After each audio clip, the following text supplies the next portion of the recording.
DNEയുടെ പുതിയൊരു പ്രോഗ്രാമിലേക്ക് സ്വാഗതം. കലോപാസനയിലൂടെ വളർന്നു വരുന്ന കലാകാരികളെ പരിചയപ്പെടുത്താനായിട്ടുള്ള ഒരു പ്രോഗ്രാമാണിത്. ഇന്ന് നമ്മൾ പരിചയപ്പെടുന്നത് ദൂരദർശൻ ഗ്രേഡ് ആർട്ടിസ്റ്റും സംഗീതജ്ഞനായ ശ്യാംദേവിനോടൊപ്പം നൃത്തവിദ്യാലയം നടത്തുന്ന ശ്രീമതി ധന്യ ശ്യാം. ടീച്ചർ നമസ്കാരം. ഒരു നൃത്ത അധ്യാപികയ്ക്ക് സമൂഹത്തോടുള്ള റെസ്പോൺസിബിലിറ്റി എന്തെങ്കിലും ഉണ്ടോ? ഉണ്ടെങ്കിൽ എന്താണ്? ഒരു നൃത്ത അധ്യാപികയ്ക്ക് ഇന്നത്തെ സമൂഹത്തോട് ചെയ്യാവുന്ന കുറച്ചധികം റെസ്പോൺസിബിലിറ്റി ഉണ്ട്. എന്നാൽ തന്നെയും അത് നമുക്ക് ചെയ്യാൻ ഉള്ള കുറേയേറെ ചാലഞ്ചസും ഉണ്ട്. അതായത് ഒരു എന്തൊക്കെയാണ് എന്നുള്ളത് നമുക്ക് നോക്കാം. സമൂഹത്തിൽ നമ്മൾ കുട്ടികളെ ചിലവർ മാത്രമാണ് വളരെ ചെറുപ്പം തൊട്ട് പഠിച്ചു വരുന്നത്. ആ കുട്ടികളുടെ സ്വഭാവം മോൾഡ് ചെയ്തെടുക്കാൻ പറ്റുന്ന നമുക്ക് പറ്റുന്നതാണ്. അത് ഡാൻസ് എന്നല്ല, ഒരു നൃത്ത അധ്യാപിക എന്നല്ല, ഏതൊരു ടീച്ചറിനും അങ്ങനെ ഒരു റെസ്പോൺസിബിലിറ്റി ഉണ്ട്. പക്ഷെ നമ്മളത് ചെയ്തെടുക്കണം എന്നുണ്ടെങ്കിൽ പാരൻസിൻ്റെ ഒരു സഹകരണം കൂടി വേണം. കാരണം പണ്ടൊക്കെ ഞാനൊക്കെ പഠിക്കുന്ന സമയത്ത് നമ്മളൊക്കെ അങ്ങനെ ആയിരിക്കാം. സ്കൂളിൽ നിന്ന് ഒരു അടി കിട്ടിയാലും ആരും വന്നിട്ട് പാരൻസ് ഒന്നും കംപ്ലൈൻറ്റ് ചെയ്യില്ല. പക്ഷെ ഇപ്പം അങ്ങനെയല്ല, കുട്ടികളെ വളരെ പാമ്പർ ചെയ്താണ് വളർത്തുന്നത്. രണ്ടാമത്തെ കാര്യം, നമ്മൾ സ്കൂളിലൊക്കെ പഠിക്കുമ്പോൾ സ്കൂള്, ഡാൻസ്, ട്യൂഷൻ, അല്ലെങ്കിൽ വീട്ടിൽ തന്നെ നമുക്കിപ്പോൾ അറിയാം, സ്കൂളിൽ നിന്ന് വന്നു കഴിഞ്ഞാൽ ചിലപ്പോൾ വിളക്കൊരുക്കണം, അല്ലെങ്കിൽ അങ്ങനത്തെ കുഞ്ഞു കുഞ്ഞു ജോലികളൊക്കെ നമുക്കുണ്ടാവും. ഇപ്പോഴത്തെ കുട്ടികൾക്കൊന്നും അതില്ല. അവർക്ക് സ്കൂളിൽ നിന്ന് ട്യൂഷൻ നിന്ന് വീട്, അങ്ങനത്തെ ഒരു കൾച്ചറിലേക്കാണ് നമ്മളിപ്പോൾ വന്നുകൊണ്ടിരിക്കുന്നത്. അപ്പം എന്താണെന്ന് വെച്ചാൽ ഇവർക്ക് ഈ പ്രഷർ താങ്ങാൻ പറ്റില്ല. മനസ്സിലായി? പണ്ട് നമ്മൾ ഡാൻസിന് പോയി കഴിഞ്ഞാൽ, അല്ലെങ്കിൽ ഒരു പാട്ട് ക്ലാസ്സിന് പോയി കഴിഞ്ഞാൽ, ഇപ്പോൾ ഉള്ളതുപോലെ ഒരു റെക്കോർഡിംഗ് സിസ്റ്റം അന്നില്ല. ഒരു വീഡിയോ റെക്കോർഡ് ചെയ്ത് കൊണ്ടുപോവുക, പാട്ട് റെക്കോർഡ് ചെയ്ത് കൊണ്ടുപോവുക, അങ്ങനെ ഒരു സിസ്റ്റമേ ഇല്ല. നമ്മളത് ഓർത്ത് വെക്കണം. അടുത്ത ക്ലാസ്സിൽ അത് നമ്മൾ പ്രസൻറ്റ് ചെയ്യണമെങ്കിൽ വീട്ടിൽ പോയി അത് പ്രാക്ടീസ് ചെയ്തേ പറ്റുള്ളൂ. ഓക്കെ, അപ്പോൾ പ്രാക്ടീസ് ചെയ്യാൻ സമയം കണ്ടെത്തുക, അതെല്ലാം പഠിക്കണം. പഠിച്ച അടുത്ത ദിവസം ടീച്ചറല്ലേ സാറിൻ്റെ മുന്നിൽ അത് പ്രസൻറ്റ് ചെയ്യണം, സ്കൂളിലത് പഠിക്കണം. ഇതെല്ലാം ചെറുതിലേ നമുക്ക് തരുന്ന ചെറിയ ചെറിയ പ്രഷേഴ്സാണ്. അത് നമ്മൾ ഓവർകം ചെയ്ത് വരുമ്പോൾ കുറേയൊക്കെ എത്തുമ്പോഴത്തേനും നമുക്ക് കുറച്ച് പ്രഷറൊക്കെ നമുക്ക് താങ്ങാൻ പറ്റുന്ന ഒരു സിറ്റുവേഷൻ. ഇപ്പോഴത്തെ കുട്ടികൾക്ക് അതില്ല. അതിൻ്റെ ഉദാഹരണങ്ങൾ പലതും പല രീതിയിലും നമ്മളിപ്പോൾ നമ്മുടെ സമൂഹത്തിൽ കണ്ടുവരുന്നുണ്ട്. പ്രഷർ വിത്ത്സ്റ്റാൻഡ് ചെയ്യാൻ പറ്റാതെ കുട്ടികൾ എന്താ ചെയ്യുന്നതെന്നല്ല, ആ കുട്ടികൾ തന്നെയാണ് കുറച്ച് വലുതാവുമ്പോഴത്തേനും അവർക്ക് ഈ പ്രഷർ, ഫാമിലിക്കകത്ത് വരുന്ന പ്രഷർ, പ്രൊഫഷണൽ പ്രഷർ, ഇതൊന്നും അവർക്ക് താങ്ങാൻ പറ്റുന്നില്ല. രണ്ടാമത്തെ എന്ന് പറഞ്ഞാൽ, ഈ ഒരു നൃത്ത അധ്യാപിക എന്നുള്ള നിലയിൽ ഒരുപാട് പേര് പണ്ട് വളരെ ചെറുപ്പത്തിൽ നൃത്തം പഠിക്കണമെന്നാഗ്രഹിച്ച് പറ്റാതെ കുറച്ചൊക്കെ വലുതായി കഴിയുമ്പോൾ, അല്ലെങ്കിൽ ഒരു ഏജ് എത്തി കഴിയുമ്പോൾ ഇനിയും നമുക്ക് പഠിക്കാൻ പറ്റുമോ എന്നുള്ള അങ്ങനെ സമൂഹത്തിൽ ഒരു കൂട്ടം ആൾക്കാരുണ്ട്. അവരെ ഹെൽപ്പ് ചെയ്യുക എന്ന് പറയുന്നത് നമുക്ക് വേണ്ടുന്ന നമ്മൾക്കുള്ള ഒരു ഉത്തരവാദിത്വമാണ്.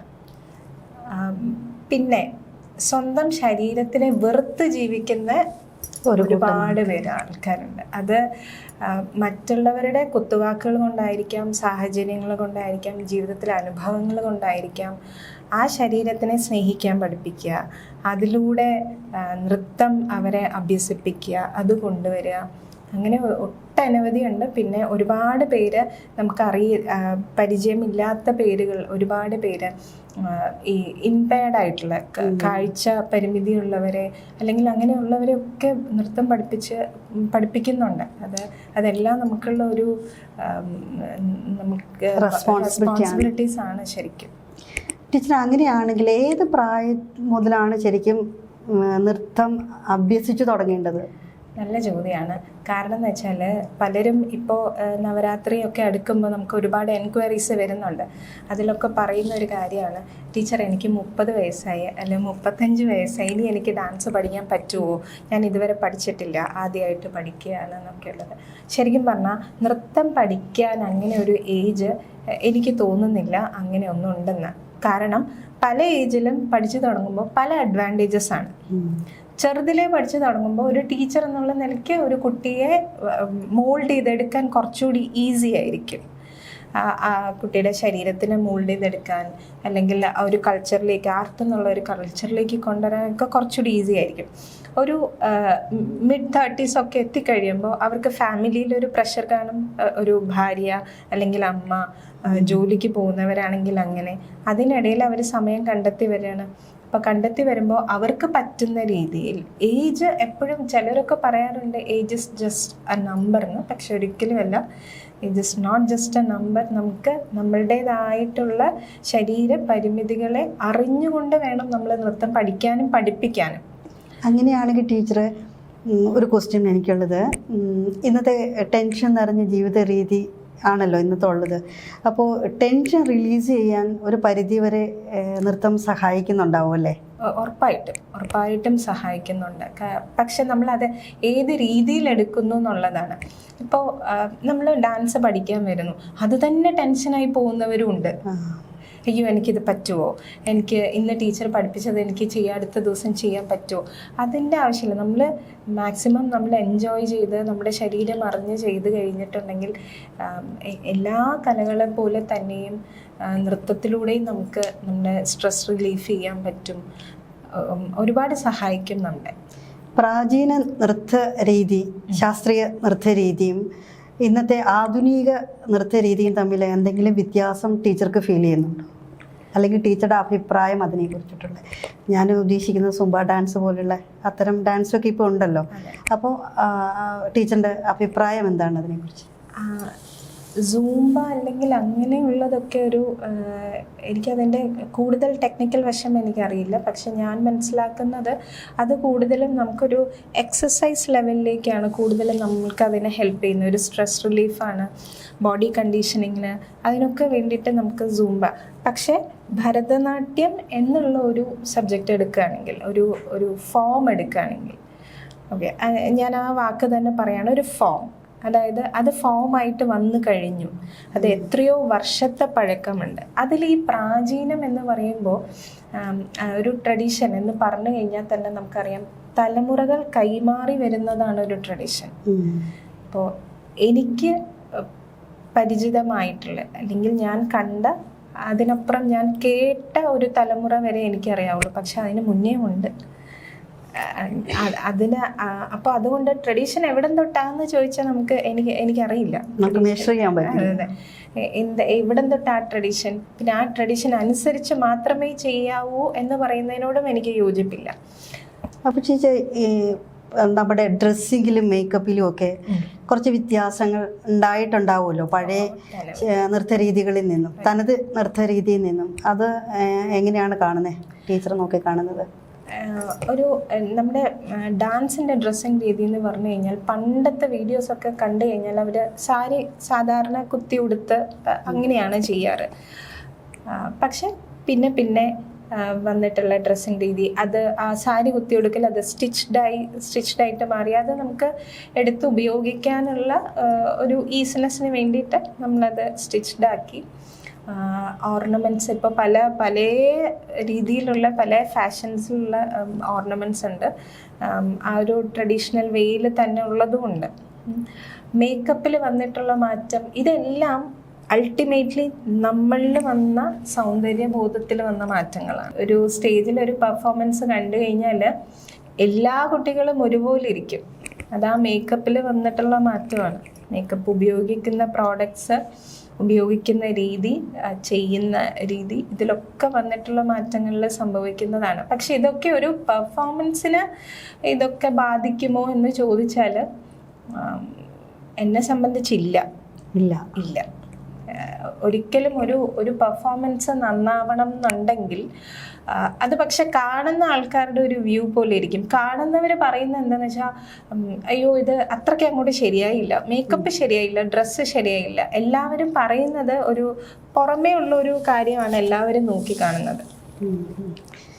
ഈ ആർട്ട് ടീച്ചേഴ്സ് നേരിടുന്ന ചാലഞ്ചസ് ഒക്കെ എന്താണ്? അങ്ങനത്തെ ഒരു ചാലഞ്ചസ് നേരിടുന്നുണ്ടോ? ഒരുപാടുണ്ട്. ആർട്ട് ടീച്ചർ എന്ന് പറഞ്ഞു കഴിഞ്ഞാൽ, ഒരു ഡാൻസ് ടീച്ചറായാലും പാട്ടായാലും ഏത് തരം ആർട്ടാണെന്നുണ്ടെങ്കിലും ഒന്നെന്ന് പറഞ്ഞാൽ നമ്മുടെ സമൂഹം ഇതുവരെ അതിനെ ഒരു ജോലിയായി കണക്കാക്കിയിട്ടില്ല. ഒരു 9 to 5 എന്നുള്ള ഒരു പാറ്റേണിലല്ല നമ്മളാരും വർക്ക് ചെയ്യുന്നത്. അപ്പോൾ അതൊരു ജോലിയല്ല. ഡാൻസ് പഠിപ്പിക്കുന്നു, അത്രേ ഉള്ളൂ. സമയമുള്ളത് കൊണ്ട് പഠിപ്പിക്കുന്നു, അല്ലെങ്കിൽ അത് മാത്രമേ അറിയാവുള്ളൂ അതുകൊണ്ട് പഠിപ്പിക്കുന്നു എന്നുള്ളൊരു രീതിയാണ്. പക്ഷേ ഒട്ടനവധി ടീച്ചേഴ്സ് അല്ലെങ്കിൽ ഒട്ടനവധി പേര് തങ്ങളുടെ പ്രൊഫഷൻ അക്കാഡമിക്സൊക്കെ പഠിച്ച് കംപ്ലീറ്റ് ചെയ്ത് പ്രൊഫഷനിലും പോയി, ഇപ്പോൾ IT ആയിക്കോട്ടെ, ഡോക്ടേഴ്സ് ആയിക്കോട്ടെ, എന്ത് തന്നെ ആയിക്കോട്ടെ, അതൊക്കെ വേണ്ടാന്ന് വെച്ചിട്ട് നമ്മുടെ ഇതിലേക്ക് വരുന്ന ഒരുപാട് പേരുണ്ട്. അത് ഇതിനകത്തുള്ള ഇഷ്ടം കൊണ്ടും ആ ഒരു പാഷൻ കൊണ്ടും വരുന്നവരാണ് ഒരുപാട് പേര്. അത് ഉപജീവന മാർഗമായിട്ട് എടുക്കുന്നവരുണ്ട്. അപ്പോൾ ഈ ആർട്ട് ടീച്ചേഴ്സിനൊക്കെ വരുന്നത് ഒന്ന് സമൂഹത്തിൽ വേണ്ടുന്ന ഒരു അംഗീകാരം കിട്ടുന്നുണ്ടോ എന്ന് ചോദിച്ചാൽ എനിക്കറിയില്ല. കാരണം ഇപ്പം തന്നെ നമ്മളെ ഉത്സവത്തിന് സംബന്ധിച്ചിട്ടുള്ള പ്രോഗ്രാംസൊക്കെ വന്നു കഴിഞ്ഞാൽ വളരെ മോശമായിട്ടാണ് ഈ ആർട്ടിലുള്ള ആൾക്കാരെ ഡീൽ ചെയ്യുന്നത്. അല്ലെങ്കിൽ നമുക്ക് ഈ പറയുന്ന പോലെ ഒരു ഷുഗർ ഡാഡി ഒക്കെ വേണം നമ്മളെ സപ്പോർട്ട് ചെയ്യാൻ വേണ്ടിയിട്ട് ആൾക്കാർ, അല്ലെങ്കിൽ നമ്മളെ റെക്കമെൻഡ് ചെയ്യാൻ വേണ്ടിയിട്ട്. എവിടെയും റെക്കമെൻഡേഷനാണ് ഇപ്പോൾ ഏറ്റവും മെയിനായിട്ട്. റെക്കമെൻഡ് ചെയ്യാൻ ആൾ വേണം. ഇല്ല എന്നുണ്ടെങ്കിൽ നമ്മൾക്കൊക്കെ കിട്ടുന്ന വില എന്ന് പറയുന്നില്ല, കൺസിഡറേഷൻ വളരെ മോശമാണ്. കാരണം ചില സ്ഥലത്തൊക്കെ വെള്ളം പോലും കിട്ടാറില്ല. അതൊക്കെ വളരെ മോശമാണ്. മാനുഷികമായ പരിഗണന വളരെ കുറവാണ്. പിന്നെ ഈ ടീച്ചർമാരെ വിശ്വസിച്ച് കുട്ടികളെ ഏൽപ്പിക്കുക എന്നുള്ളതും ഇപ്പം കണ്ടുവരുന്നില്ല. കാരണം ഒരു പ്രോഗ്രാം കഴിഞ്ഞു, അതിലെന്തെങ്കിലും ഒരു കുറവ് തോന്നിക്കഴിഞ്ഞാൽ പാരൻസ് നെക്സ്റ്റ് ചെയ്യുന്നത് ഗൂഗിൾ എടുക്കുക, ഡാൻസ് ടീച്ചർ നിയർ മീ കൊടുക്കുക, അതിന്ന് 2-3 പേരെ പിക്ക് ചെയ്യുക, അവരുടെ ഒരു ഫിനാൻഷ്യൽ ഇതിൽ നിൽക്കുന്ന ഫീസാണെങ്കിൽ അതിലേക്ക് വിടുക. അങ്ങനെയുള്ള ഒരു രീതിയാണ്. അപ്പോൾ അല്ലാണ്ട് ഒരു തപസ് പോലെ, അല്ലെങ്കിൽ കല ഒരു തപസ്സാണെന്നാണല്ലോ വളരെ കുറവാണ് എന്ന് പറഞ്ഞാൽ ആ രീതിയിൽ എടുക്കണം എന്നുണ്ടെങ്കിൽ ഒരു ഏജ് എത്തണം എന്നാണ് ഞാൻ വിചാരിക്കുന്നത്. കാരണം ഇപ്പോൾ ചെറുപ്പത്തിലേ പഠിച്ചു, പല കാരണങ്ങൾ കൊണ്ട് അത് മുടങ്ങി, പിന്നെ അതൊരു പാഷനായിട്ട് ഒരു mid-30s ഒക്കെ എത്തുമ്പോൾ ചിലവരതിനെ ആ ഒരു ഫീൽഡിലേക്ക് വരുന്നുണ്ട്. അവരിലാണ് കൂടുതലും ഞാൻ ആ ഒരു പാഷൻ കണ്ടിരിക്കുന്നത്. അതിന് വേണ്ടിയിട്ട് പ്രാക്ടീസ് ചെയ്യാൻ സമയം കണ്ടെത്തുക, ഇതായത് ഒരു സറണ്ടർ. ടീച്ചർ, നമ്മുടെ തനത് കലാരൂപമാണല്ലോ മോഹിനിയാട്ടം. കേരളത്തിൻ്റെ മോഹിനിയാട്ടവും ഭരതനാട്യവും തമ്മിലുള്ള വ്യത്യാസം എന്താണ്? മോഹിനിയാട്ടം ഇതെല്ലാം നമ്മളുടെ ആ ഒരു ദേശത്തിൻ്റെ ഒരു കൾച്ചറിനെ ബേസ് ചെയ്തിട്ടാണ്. അപ്പോൾ നമ്മൾക്ക് ഒരുപാട് വ്യത്യാസങ്ങളും ഉണ്ട്, സാമ്യതയും ഉണ്ട്.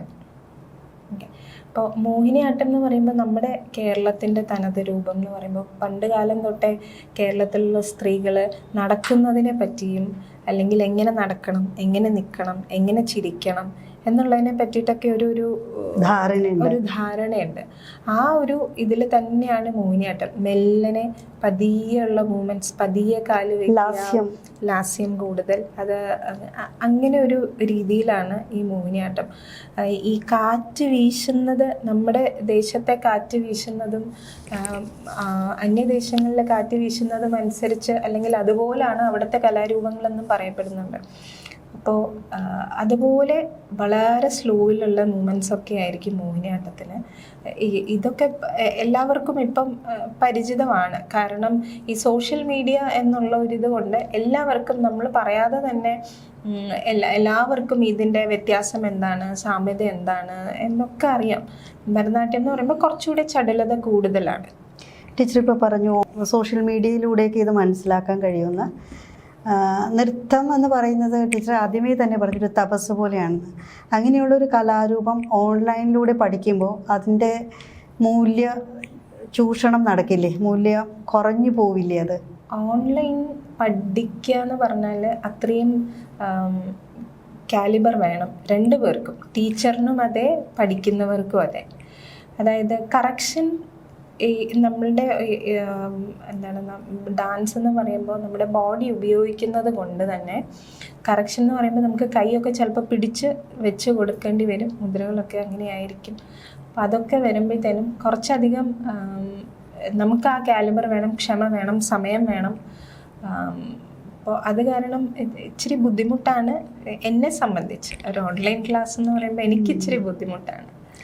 ടീച്ചർ, ഇപ്പോൾ ഒരുപാട് സ്ത്രീകൾ, നമ്മളിപ്പം നോക്കിയാൽ അറിയാം, ഒരുപാട് സ്ത്രീകൾ നൃത്തം പഠിക്കാനായിട്ട് ആഗ്രഹിക്കുന്നുണ്ട്. ഒരു പക്ഷേ അവർ കുഞ്ഞുനാളിൽ തുടങ്ങി വെച്ച ആഗ്രഹം, വിവാഹശേഷം അടിച്ചമർത്തി വെച്ചിരുന്ന ആഗ്രഹം, അതൊക്കെ തന്നെ ഇപ്പോൾ ഒരുപാട് സ്ത്രീകൾ അതിൽ നിന്ന് പുറത്തു വരാൻ ആഗ്രഹിക്കുന്നുണ്ട്. അപ്പോൾ ഈ മുതിർന്ന സ്ത്രീകളെ ഡാൻസിന് പഠിക്കാനായിട്ട് വരുമ്പോൾ, അല്ലെങ്കിൽ കുഞ്ഞുനാളിൽ ഒട്ടും തന്നെ ഡാൻസുമായിട്ടൊരു ബന്ധമില്ലാത്തവർ മറ്റുള്ളവരൊക്കെ പറയുന്നത് കേട്ടാൽ എന്നാൽ പിന്നെ എനിക്കും കുറച്ച് പഠിക്കണം എന്ന ആഗ്രഹത്തോടെ വരുന്നവരുണ്ടാവാം. അങ്ങനെയുള്ളവരെ എങ്ങനെയാണ് ടീച്ചർ ഒരു നൃത്ത അധ്യാപക എന്ന നിലയിൽ അവരെ അതിനെ പ്രാപ്തമാക്കാൻ കഴിയുന്നത്? അതൊരു വെല്ലുവിളിയല്ലേ ടീച്ചർക്ക്? വെല്ലുവിളി ആണോയെന്ന് ചോദിച്ചാൽ ആണ്. കാരണം എൻ്റെ ഇൻസ്റ്റിറ്റ്യൂഷൻ ശ്രീഗണേശ വിദ്യാപീഠം എന്നുള്ളതാണ്. വട്ടിയൂർക്കാവാണ് അതിൻ്റെ മെയിനായിട്ടുള്ള സ്കൂള് റൺ ചെയ്യുന്നത്. അവിടെ ഓൾമോസ്റ്റ് ഒരു 3 വർഷം മുന്നേ ഒരു 3-4 പേര് വന്നിരുന്നു. അവരൊക്കെ 50-നും 60-നും ഇടയ്ക്ക് പ്രായമുള്ളവരാണ്. അപ്പോൾ അവർക്ക് ഈ പറഞ്ഞ പോലെ ഒരു ആഗ്രഹമാണ്, ഒന്ന് സ്റ്റേജിൽ കയറി പെർഫോം ചെയ്യണം. വളരെ ചെറുതിലേ തൊട്ടുള്ള ആഗ്രഹമാണ് സ്റ്റേജിൽ കയറി പെർഫോം ചെയ്യണം എന്നുള്ളത്. പക്ഷെ അവർ ഒരു 3-4 മാസം കഴിഞ്ഞപ്പോൾ തന്നെ അവർക്ക് സ്റ്റേജിൽ കയറാൻ പറ്റി. അത് പല രീതിയിൽ നമുക്കതിനെ നോക്കിക്കാണാം. പെർഫെക്ഷൻ സൈഡിൽ കൂടി നോക്കിയാൽ അത് വളരെ ഇംപെർഫെക്റ്റ് ആയിരിക്കും. പക്ഷേ അവരിലുള്ള ഒരു അമ്മ അല്ലെങ്കിൽ അവരിലുള്ള ഒരു വ്യക്തിത്വത്തിൻ്റെ സാറ്റിസ്ഫാക്ഷൻ സൈഡിൽ നിന്ന് നോക്കിയാൽ they are very happy. Satisfied ആണ്, അവരും സാറ്റിസ്ഫൈഡ് ആണ് എന്നുള്ള. എൻ്റെ സാറ്റിസ്ഫാക്ഷനെക്കാട്ടിലും കൂടുതൽ അവർക്ക് സാറ്റിസ്ഫാക്ഷൻ കിട്ടുന്നുണ്ടോ എന്നുള്ള. കാരണം ആർട്ടെന്ന് പറയുന്നത് തന്നെ അതാണല്ലോ, നമുക്ക് സന്തോഷം തരുന്നത് എന്തോ, സന്തോഷിക്കാൻ വേണ്ടിയിട്ടാണ് ഈ ഒരു ആർട്ടൊക്കെ ഉള്ളത്. ടീച്ചർ, ഈ പൊതുവേ ഈ തിരുവാതിര പോലെയുള്ള ഡാൻസ് ഐറ്റംസിനൊക്കെ മുതിർന്നവരെ സ്റ്റേജ് പ്രോഗ്രാമിലേക്ക് ആൾക്കാർ ഏത് സ്കൂളാണെങ്കിലും അതിനെ പ്രൊമോട്ട് ചെയ്യുന്നുണ്ട്. അതേസമയം ക്ലാസിക്കൽ ഡാൻസ് മുതിർന്നവർ പഠിക്കുമ്പോൾ ഞാൻ കണ്ടിട്ടുള്ളത് പറയുന്നത്, അവരെ സ്റ്റേജിലേക്ക് കൊണ്ടുപോകാൻ അധ്യാപകർക്ക് തന്നെ ഒരു ബുദ്ധിമുട്ടുണ്ടാവും. കാരണം ടീച്ചർ ഇപ്പോൾ പറഞ്ഞ പോലെ പെർഫെക്ഷൻ്റെ ബുദ്ധിമുട്ടുകൾ ഉണ്ടാവുമല്ലോ, അതുകൊണ്ട്. അപ്പോൾ അങ്ങനെയുള്ളവരെ ടീച്ചർ ഒരുപാട് സ്റ്റേജ് പ്രോഗ്രാം മുതിർന്നവർക്കും കൊടുക്കുന്നുണ്ട്.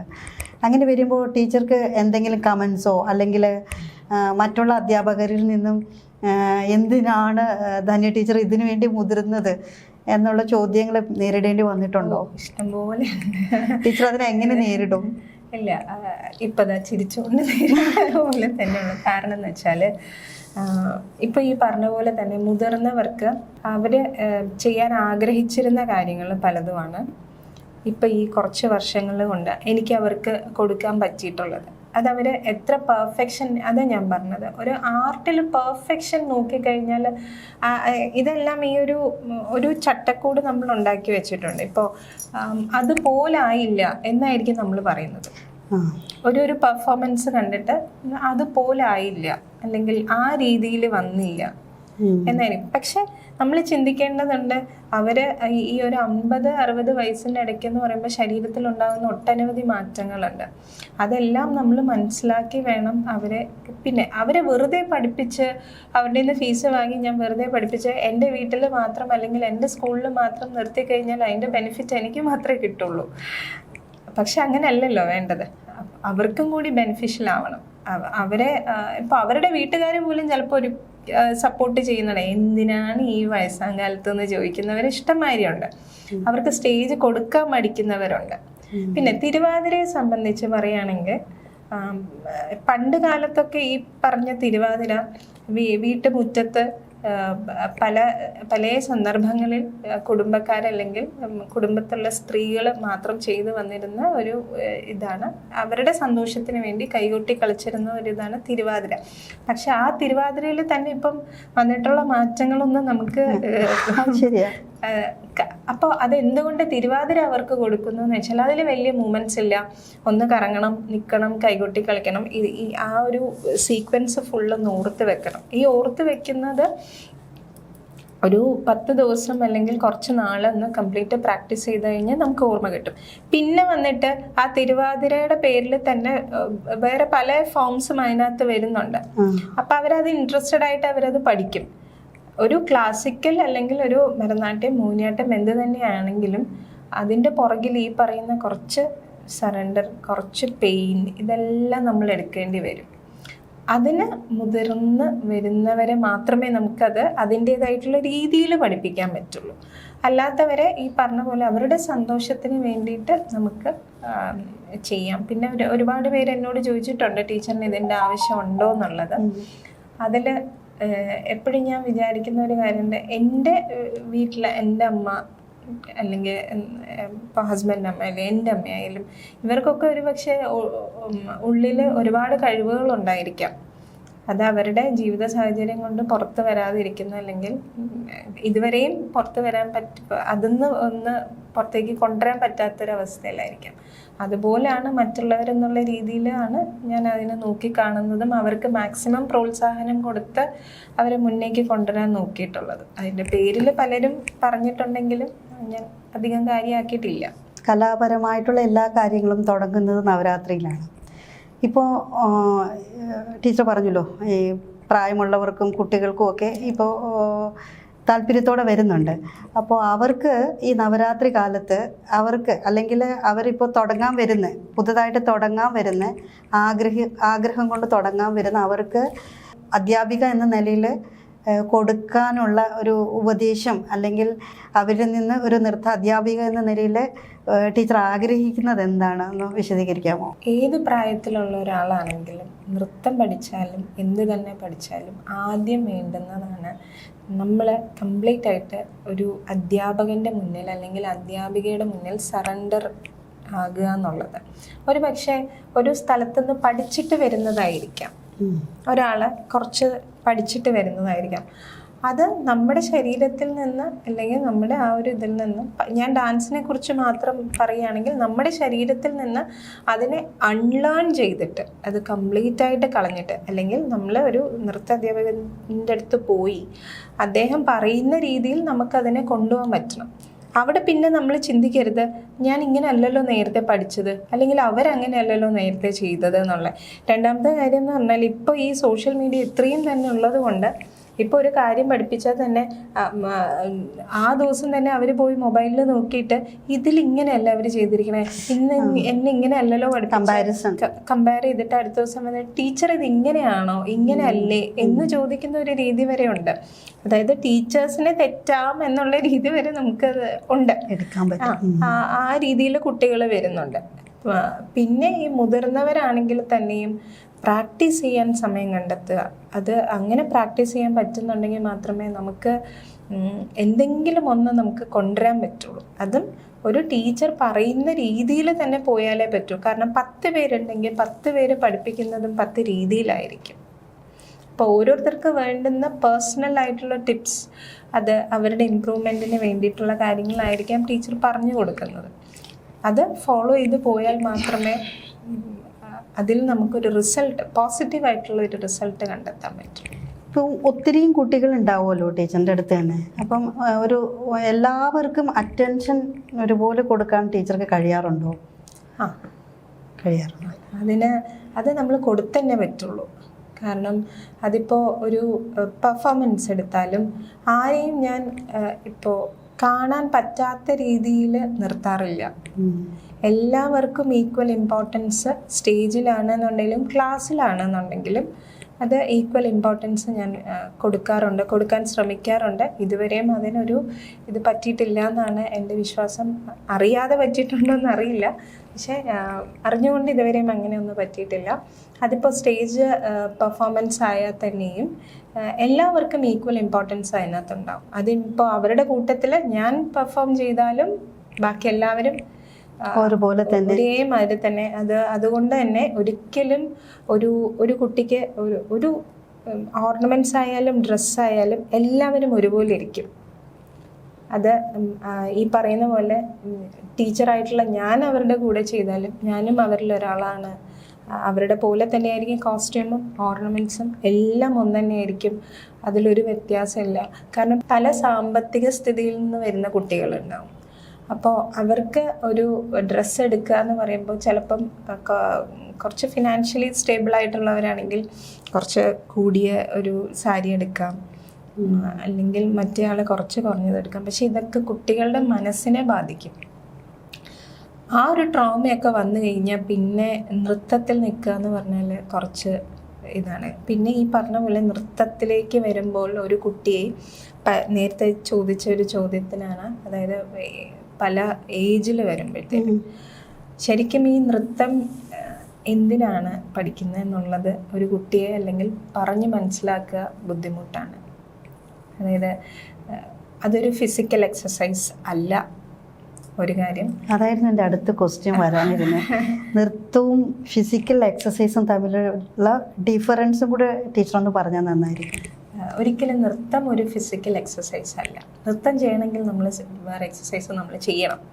എക്സസൈസ് വേറെ ചെയ്യണം, വേറെ എന്തായാലും ബോഡി കണ്ടീഷനിങ് ഒക്കെ ചെയ്തിട്ട് നൃത്തത്തിലേക്ക് കടക്കാവുള്ളൂ. അപ്പോൾ ഒരിക്കലും ഒരു ഫിസിക്കൽ എക്സസൈസ് അല്ല.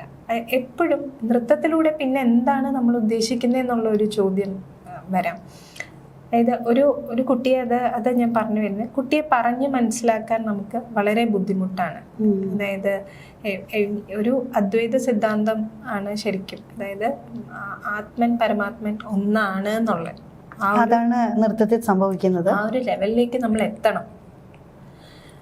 ആ ഒരു മൈൻഡ് സ്റ്റേറ്റിലേക്ക് എത്തിപ്പെട്ട് കഴിഞ്ഞാൽ മാത്രമേ നൃത്തത്തിൻ്റെ സൗന്ദര്യത്തിനെ നമുക്ക് കൊണ്ടുവരാൻ പറ്റുള്ളൂ. ഒരിക്കലും ഒരു സ്റ്റേജിൽ ഒരാൾ പെർഫോം ചെയ്യുമ്പം ആ ഒരു പെർഫോമറുടെ സൗന്ദര്യം അതിനകത്ത് ഒരു ഘടകമേ അല്ല.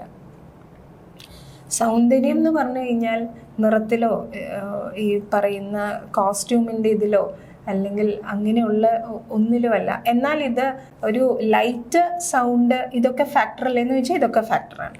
ടീച്ചർ ഇതിപ്പോൾ പറഞ്ഞുകൊണ്ട് ഞാൻ ചോദിക്കുകയാണ്, ഇപ്പോൾ ഡാൻസ് ചെയ്ത മിക്കവാറും എല്ലാവരും ലീനായിരുന്നാൽ കുഴപ്പമില്ല, കുറേ ബബ്ലി ആയിരുന്നു കഴിഞ്ഞാൽ ഡാൻസ് ബുദ്ധിമുട്ടാവും എന്നുള്ളൊരു പറച്ചിൽ കേൾക്കാറുണ്ട്. അതിനെക്കുറിച്ച് ടീച്ചർ? എനിക്ക് അതിനോട് വളരെയേറെ വിയോജിപ്പാണ്. ഒന്ന് വിശദീകരിക്കാമോ? നമ്മുടെ ശരീരം നമുക്ക് അത് കൊണ്ടുപോകാൻ പറ്റുമെന്നുണ്ടെങ്കിൽ, ഹെൽത്തി ആണെന്നുണ്ടെങ്കിൽ, പെയിൻ ഫ്രീ ആണെന്നുണ്ടെങ്കിൽ ആർക്കും ഡാൻസ് ചെയ്യാമെന്നാണ് ഞാൻ പറയുന്നത്. കാരണം മെലിഞ്ഞിരുന്നാൽ മാത്രമേ, അങ്ങനെയാണെങ്കിൽ എത്രയോ പേർക്ക് ഡാൻസ് ചെയ്യാം. അത് എത്രത്തോളം ഗ്രേസ്ഫുൾ ആവുന്നുണ്ട്? ഇല്ല. എന്നാൽ കുറച്ച് ബൾക്കി ആയിട്ടുള്ള ഒരാൾ ചെയ്താലും അത് ചിലപ്പോൾ ഒരുപാട് വളരെ ഗ്രേസ്ഫുൾ ആയിട്ട് നമുക്ക് തോന്നും. നൃത്തം ചെയ്യുന്നവരിൽ ഉണ്ടാകുന്ന അനുഭൂതി പ്രേക്ഷകരിലേക്ക് ഒരു രസം കൊടുക്കുമ്പോഴാണ് നൃത്തത്തിൻ്റെ സൗന്ദര്യം നമുക്ക് പുറത്തു വരുന്നത്. അല്ലാതെ അത് ചെയ്യുന്ന ഒരാളുടെ സൗന്ദര്യം ഒരിക്കലും ഒരു ഫാക്ടർ, അതായത് ഇപ്പോൾ ഈ പറയുന്ന സൗന്ദര്യം എന്നുകൊണ്ട് ഞാൻ ഉദ്ദേശിക്കുന്നതെന്ന് വെച്ചാൽ ഇപ്പോൾ നമ്മളൊക്കെ പറയുന്ന വെളുത്തിരിക്കണം, കേൾക്കുന്നുണ്ട്. പക്ഷെ അതുണ്ട് കേട്ടോ, ഇല്ലാന്ന് ഞാൻ പറയുന്നില്ല. ഒട്ടനവധി ആൾക്കാരുടെ മനസ്സിൽ അതുണ്ട്. അല്ല, വെളുത്തവർക്കാണോ കൂടുതൽ നന്നായിട്ട് പെർഫോം ചെയ്യാൻ പറ്റുന്നത്? അങ്ങനെയില്ല. എന്തുകൊണ്ടാണ് ഈ അതാ പറഞ്ഞത്, നമ്മളുടെ ഒരു സൗന്ദര്യം എന്നുകൊണ്ട് ഒരാള് ആ കുട്ടി നല്ല സുന്ദരിയാന്ന് പറഞ്ഞു കഴിഞ്ഞാൽ ആദ്യം പറയുന്നതാണ് നല്ല നിറമാണെന്ന് പറയും. നമ്മുടെ ഒരു കൾച്ചർ അങ്ങനെയാണ്. നമ്മളുടെ ആ ഒരു വന്നിട്ടുള്ള മാറ്റാണോ അതോ പണ്ടുതൊട്ടുണ്ടോന്ന് എനിക്കറിയില്ല. ആ ഒരു നിറം, ഹൈറ്റ്, മുടി, ഇതെല്ലാം ഒരു ഫാക്ടറായിട്ട് പറയുന്നുണ്ട്. പക്ഷെ ഈ പറയുന്ന പോലെ നർത്തകി ലക്ഷണം എന്നൊക്കെ പറയുന്നത് പോലെ തന്നെ പ്രേക്ഷകർക്ക് ഒരു ലക്ഷണം വേണം. ശരിക്കും നർത്തകി ലക്ഷണം ഉണ്ടല്ലേ ടീച്ചർ? ഉണ്ട്, നർത്തകി ലക്ഷണമുണ്ട്. പിന്നെ ഈ പറഞ്ഞതൊക്കെ വളരെ സത്യമായിട്ടുള്ളൊരു കാര്യമാണ്. കാരണം ഒട്ടനവധി എന്ന് പറഞ്ഞാൽ ഒരു 90% ആൾക്കാരുടെ മനസ്സിലെങ്കിലും ഈ പറഞ്ഞ പോലെ ഒരു നിറത്തിന്റെ ഒരു പറയുന്നത് നിറത്തിന്റെ ഒരു ഫാക്ടർ അതിനകത്ത് കിടപ്പുണ്ട്. ബാക്കി വരുന്ന 10% ചിലപ്പോൾ എന്നെ പോലെ നിറം കുറഞ്ഞവർക്കുള്ളത് മാത്രമായിരിക്കും. അല്ലാതെ ഉള്ളവർക്കൊക്കെ ഇതുണ്ട്. നിറം എന്ന് പറയുന്നത് സൗന്ദര്യത്തിന്റെ ഒരു ലക്ഷണമായിട്ട് തന്നെ എടുക്കുന്നവരുണ്ട്. ഇപ്പോൾ ന്യൂ അഡ്മിഷൻ്റെ സമയമാണ്. ഗണേശ വിദ്യാപീഠത്തിലേക്ക് അഡ്മിഷൻ എടുക്കാനായിട്ട് ടീച്ചറെ കോണ്ടാക്ട് ചെയ്യണമെങ്കിൽ എന്താ വേണ്ടിയതെന്ന്? ഗണേശ വിദ്യാപീഠത്തിൽ നമ്മൾ മെയിനായിട്ട് 2 കാര്യങ്ങളാണ് പഠിപ്പിക്കുന്നത്, ഡാൻസും പാട്ടും. പാട്ട് പഠിപ്പിക്കുന്നത് എൻ്റെ ഹസ്ബൻഡാണ്, ശ്യാംദേവ്. അദ്ദേഹത്തിൻ്റെ അച്ഛനും ഒക്കെ കർണാട്ടിക് വോക്കലിസ്റ്റ് ആയിരുന്നു. അപ്പോൾ നമ്മൾ 2 പേരിൽ ആരെങ്കിലും ഒരാളെ തന്നെ വിളിച്ചാൽ മതി. പിന്നെ ഇപ്പോൾ മരുന്നൻകുഴി നമുക്കൊരു സെൻറ്റർ ഉണ്ട്. അവിടെ എൻ്റെ സഹോദരൻ ഒരു ഭജന ക്ലാസ്സും നടത്തുന്നുണ്ട്. അപ്പോൾ അതിലേക്ക് വേണമെങ്കിലും അഡ്മിഷൻ. ഈ പറഞ്ഞ പോലെ വളരെ ഭാഗ്യം ആയിട്ട് എനിക്ക് തോന്നുന്നത്, ഞാൻ വളർന്നു വന്നത് അങ്ങനെ ഒരു സാഹചര്യത്തിലാണ്. കല്യാണശേഷം എത്തിച്ചേർന്നതും അങ്ങനെ ഒരു കലാകുടുംബത്തിലേക്ക് ആയതുകൊണ്ട് വളരെ സന്തോഷമാണ്. അപ്പോൾ എൻ്റെ നമ്പർ 9526748938. ഹസ്ബൻഡിൻ്റെ നമ്പർ 9446129369. ഇതിലേത് നമ്പറിലേക്കെങ്കിലും ഒരാളെ വിളിച്ചാൽ മതി. അഡ്മിഷൻ്റെ ബാക്കി പ്രോസസ്സ് എന്തൊക്കെയാണെന്ന് പറയും. തിരക്കുകൾക്കിടയിലും DNA പ്രേക്ഷകർക്ക് വേണ്ടിയിട്ട് ഇത്രയും സമയം ചെലവഴിച്ചതിന് ടീച്ചർക്ക് നന്ദി. Thank you. ഇങ്ങനെ ഒരു അവസരം എനിക്ക് തന്നതിന് വളരെയേറെ സന്തോഷം.